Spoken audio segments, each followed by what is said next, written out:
स्वामी news और मैं हूं प्रतिष्ठा तोलवानी।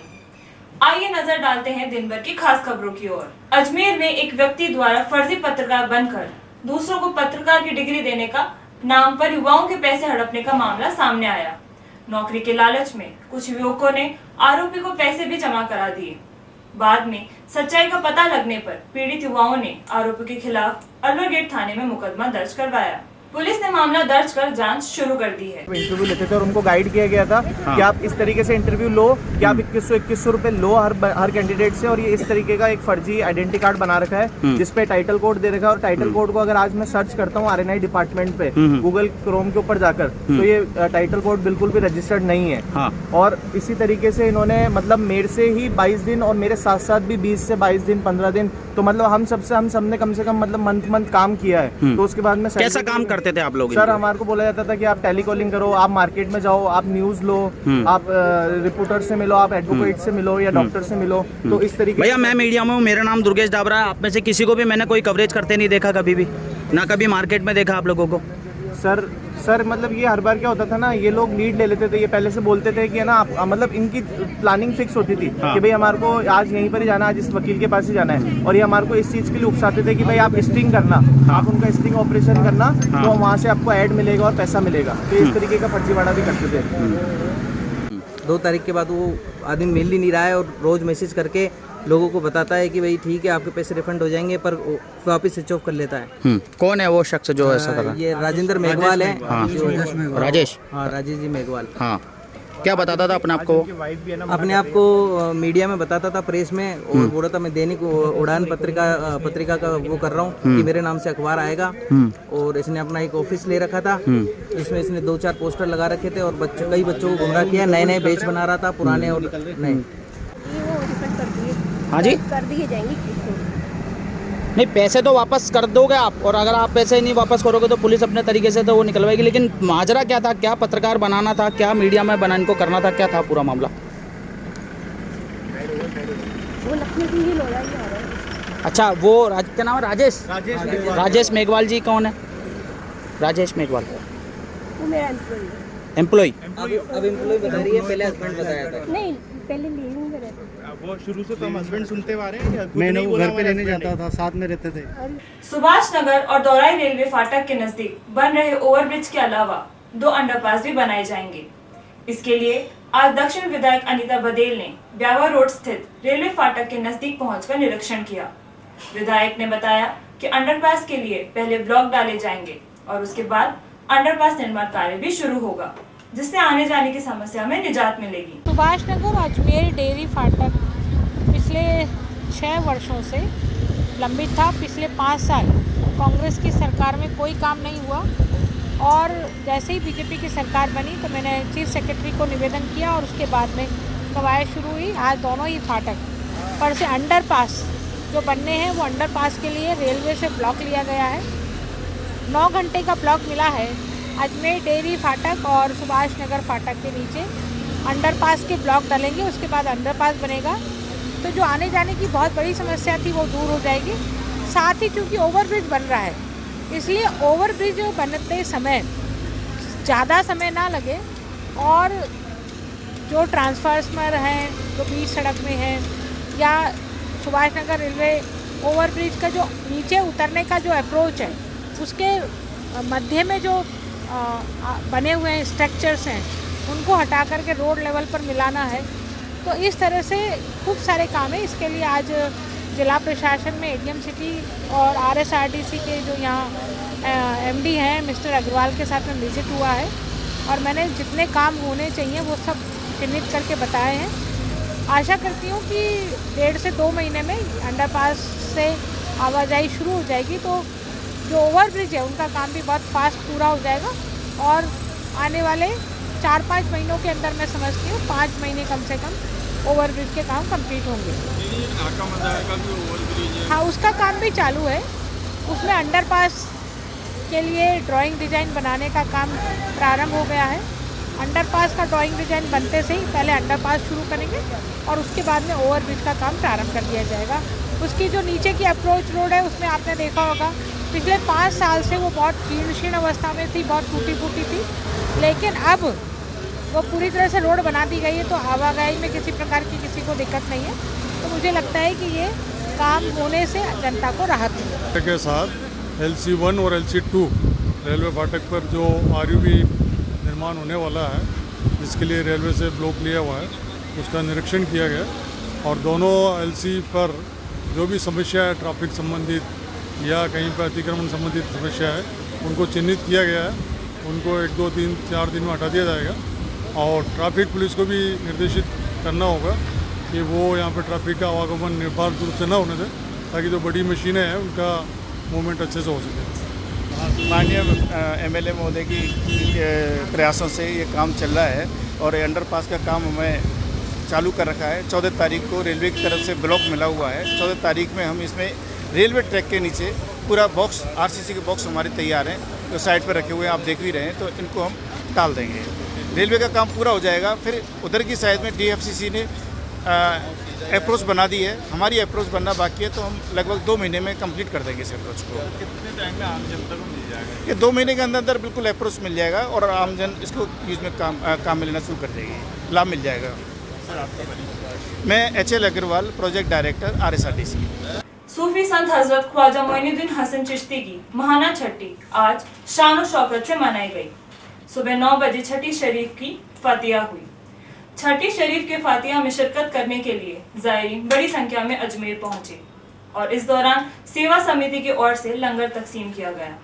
आज ख्वाजा गरीब नवाज के दरबार में छठी शरीफ की फातिहा हुई, जिसमें तमाम ज़ायरीन यहाँ पर मौजूद हुए। सभी ने गरीब नवाज की बारगाह में हाजिरी दी। वो जो ज़ायरीन यहाँ पर गैर मौजूद थे, हम सभी खुद्दाम ख्वाजा ने यहाँ पर उनके लिए दुआ की गई। इस खास मौके पर गरीब नवाज की बारगाह के अंदर सखी खिदमत फाउंडेशन की तरफ से लंगर तकसीम किया गया तमाम ज़ायरीनों में। और गरीब नवाज के दरबार में जो ज़ायरीन दूर दूर से यहाँ पर हाजिर हुए, सब ने अपनी अपनी मुरादों के धागे गरीब नवाज की बारगाह में बांधे, कामयाबी खुशहाली के लिए। और जिन लोगों के धागे की मन्नत अदायगी गरीब नवाज की बारगाह से मिल चुकी थी, कामयाबी, खुशहाली, तंदुरुस्ती, उन्होंने आकर के यहाँ पर शुक्राना अदा किया और बांधे हुए जो धागे थे वो दरबार ख्वाजा में खोले गए। मैं दरबार ख्वाजा सैयद। विश्व रक्तदाता दिवस के अवसर पर अजमेर के जवाहरलाल नेहरू मेडिकल कॉलेज से जागरूकता रैली निकाली गई।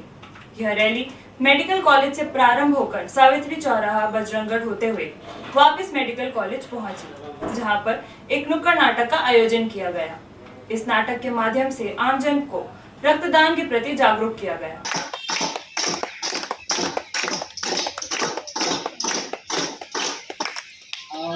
देखो आओ आओ नाटक देखो, आओ आओ नाटक देखो, आओ आओ नाटक देखो, आओ आओ नाटक देखो। सुनो सुनो भाई सुनो सुनो, सुनो सुनो भाई सुनो सुनो, सुनो सुनो भाई सुनो सुनो, सुनो सुनो भाई सुनो सुनो। रक्तदान महादान, रक्तदान महादान, रक्तदान महादान।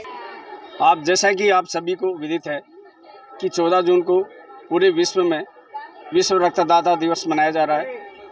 इस दिवस को हम उन महान दानी जो कि पूरे वर्ष पर्यंत रक्तदान प्रक्रिया से जुड़े रहते हैं, स्वयं रक्तदान करते हैं, ऐसी संस्थाएं जो पूरे रक्तदान मुहिम को आगे बढ़ाते हुए इस पहल करती हैं और रक्तदान करवाती हैं, उन सबको सम्मानित किया जाता है। जो इंडिविजुअल हमारे जो नियमित रक्तदाता हैं, उनकी जो समाज में सहभागिता है और उनके योगदान को जो है अप्रिशिएट करते हुए उनको सम्मानित किया जाता है। और ये प्रयास किया जाता है कि इस तरह की गतिविधियाँ की जाएं कि जिससे ज़्यादा लोग इस बारे में जानकारी लें, इस मुहिम से जुड़ें और स्वैच्छिक रक्तदान स्वयं करें और लोगों को भी प्रेरित करते रहें। इस दिवस में आज ISCM विभाग, जवाहरलाल नेहरू चिकित्सालय के विभाग की तरफ से और हमारे जो JNM नर्सिंग कॉलेज के विद्यार्थी हैं, उनके सहयोग से SBI जो है अजमेर, उनके सहयोग से एक रैली पैदल यात्रा का आयोजन किया गया, जिसका जो प्रारंभ और हरी झंडी दिखा करके जो हमारी जो गीता पचौरी मैडम, जो डॉक्टर गीता पचौरी हैं, एडिशनल प्रिंसिपल, और AGM SBI पल्लवी जी और स्वयं के द्वारा जो है ये उद्घाटन किया गया हरी झंडी दिखा करके। और वहाँ से ये रैली अजमेर क्लब होते हुए, सावित्री चौराहा होते हुए, बजरंगगढ़ होते हुए, चौराहे होते हुए ये कैजुअल्टी के यहाँ गार्डन में आई। यहाँ एक और गतिविधि की विभाग के बच्चों के द्वारा कि एक नुक्कड़ नाटक का आयोजन किया, जिससे कि आम लोगों में जो भ्रांतियाँ फैली हुई हैं रक्तदान प्रक्रिया को लेकर के, रक्तदान से जुड़ी उस पहलू से लेकर के, तो नुक्कड़ नाटक के माध्यम से आम लोगों में ये जानकारी दी गई कि रक्तदान से कोई कमजोरी नहीं आती, कोई भी 18 से 65 साल का व्यक्ति रक्तदान कर सकता है। और इस बारे में पूरा समझाया कि इस तरह से रक्तदान के अगर ऐसा नहीं करें कि आपको जब ज़रूरत हो तभी आप रक्तदान करें, आप स्वयं एक जागरूक नागरिक होते हैं आकर के आगे और रक्तदान की प्रक्रिया से जुड़े। अभी लेते हैं एक छोटा सा ब्रेक के बाद फिर हाजिर होंगे।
Pizza Point, Kangor. For delicious moment.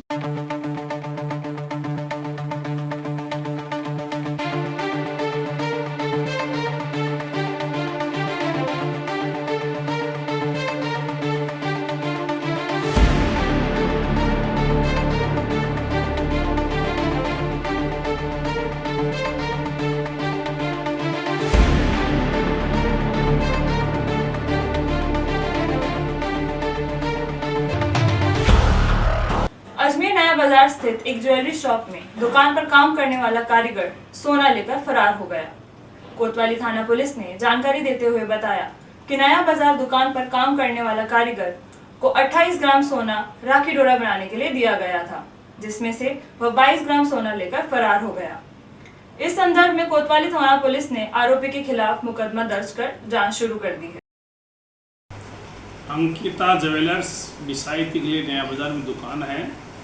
Rakesh Soni Sanop Ramdev Soni, इनकी दुकान पर एक पश्चिम बंगाल के कारीगर को इन्होंने जेवरात बनाने के लिए रखा था। जिस समय इन्होंने रखा उस समय उसका आधार कार्ड आईडी वगैरह ली नहीं। 4-5 दिन इनकी दुकान पर उसने काम किया। काम करने के बाद में एक दिन इन्होंने कुछ से 28 से 30 ग्राम सोना जेवरात बनाने के लिए दिया था उसको।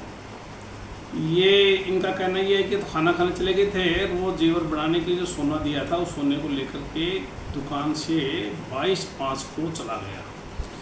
इन्होंने अपने स्तर पर तलाश की, पुलिस ने तलाश की है, मिला नहीं है, मुकदमा दर्ज किया है। अब उसकी तलाश करेंगे पश्चिम बंगाल जाकर के भी। अनुमानित कीमत कितनी थी 22 ग्राम सोने की? अनुमानित कीमत आज जो सोने का भाव 22 ग्राम सोने का लगभग 73,000 का भाव 1.5 लाख रुपए के लगभग है। मुस्लिम समाज में ईद उल जुहा के मौके पर बकरों की कुर्बानी देने का चलन है, जिसके चलते यहाँ की बकरा मंडी में 1 महीने पहले से ही बकरी बेचने का सिलसिला शुरू हो जाता है। लेकिन इस बार गर्मी के चलते दिन में खरीदारी कम नजर आई, लेकिन शाम को मंडी में खरीदारी करने के लिए भीड़ देखी गई। हम फलोदी के हैं और फलोदी खेतों में जंगलों में से खरीद के लाते हैं और घर पे लाके चराते हैं, चुगाते हैं और पिलाते हैं, फिर बाद में मंडियों में लाके बेचते हैं। कितना खिलाई पिलाई करते हैं उसकी? हम 1 साल पर लगभग खिलाई करते हैं। क्या खिलाते हैं आप? हम जो खिलाते हैं, लूंग खिलाते हैं, ग्वार की चारा खिलाते हैं और गुड़ का पानी पिलाते हैं।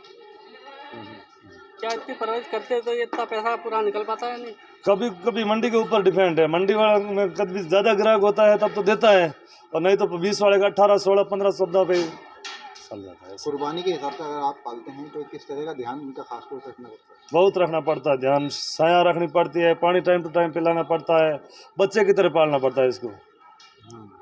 तो ये बताएं कि करीब कितने किलो से कितने किलो तक के आपके पास में? हमारे पास से 50 से 70 किलो के बीच में वजन के बकरे हैं। और रेट क्या रहेगी? अब इनकी रेट 22-25। हम तो मोल ये करते हैं और मंडी में जो ग्राहक आता है 16, 17, 18, 20, 22 ये भी। लास्ट यहाँ तक कितने से कितने तक बकरा? हमारे पास में जो बकरा है जो 25 से 27 बिकता है, बाकी जो मंडी का बड़ी मंडी बहुत बड़ी है उसका। ये अपने अजमेर फार्म के बकरे हैं, भुट्टो गोड फार्म, और ये 10,000 से लेके 50-60 हज़ार तक का बकरा है और ये आगरा की नस्ल है बर्बरी। जी। किस तरह की यहाँ पर मंडी है और किस तरह से इनकी परवरिश की जाती है? जी, इनको शुरू से ही ये जौ वगैरह, लूंग वगैरह, रचका वगैरह, चने वगैरह ये खिला के इनको तैयार किया जाता है। मंडी की अगर हम बात करें तो इस बार मंडी जो है तेज है। मंडी अभी थोड़ी मद्दी है जी, मद्दी चल रही है अभी। जितनी इसका पैसा मिल पाता है पूरा जितनी मेहनत करते हैं? नहीं, मेहनत करते हैं इतना पैसा नहीं मिल पाता है। आपका नाम है? जी, हाजी अता मोहम्मद पहलवान, सूफी मस्जिद। फिलहाल बुलेटिन में इतना ही। मुझे दीजिए इजाजत। देखते रहिए स्वामी न्यूज।